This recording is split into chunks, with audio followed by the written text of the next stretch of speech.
விண்வெளியில் பறந்த முதல் இந்திய பெண்மணி யார்? கல்பனா சாவ்லா. புற்றுநோய் உட்பட எந்த நோயுமே வராத ஒரே உயிரினம் எது? சுறா மீன். உலகிலேயே முட்டையிடாமல் குட்டியிடும் பாம்பு இனம்? அனகோண்டா. நாக்கை நீட்ட முடியாத ஒரே உயிரினம்? முதலை. ஒரு சிங்கம் கர்ஜிப்பதை எவ்வளவு தூரம் வரை கேட்க முடியும்? 5 கிலோமீட்டர்.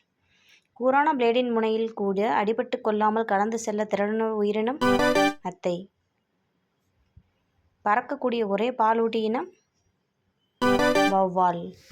தண்டு, இலை, வேர் என வேறுபாடாத அழியாத தாவரம்? குளோமிடோமோனஸ். இருவாழ்வி விலங்கு எது? தவளை. காய்கறி தங்கம் எனப்படும் மலர் எது? காலிஃப்ளவர்.